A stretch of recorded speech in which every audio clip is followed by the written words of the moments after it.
ভাই, একটা কথা মনে রাখবেন, অপরাধ দিয়ে অপরাধ দমন করা যায়, একজন অপরাধীকে দিয়ে আরেকটি অপরাধ দমন করা যায়।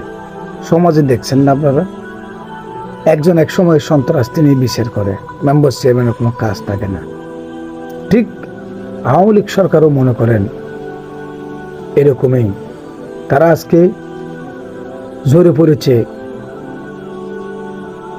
কার কারণে, কি কোনো এক আসামির আন্দোলনে, না ভালো মানুষের আন্দোলনে, না পবিত্র ছাত্রদের আন্দোলনে? কোন আন্দোলনে তিনি সরে গিয়েছেন?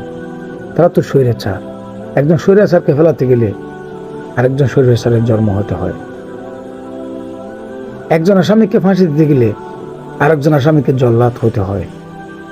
পৃথিবীর কি নির্মম পরিহাস! পৃথিবীটা গোল, বোঝার উপায় নেই।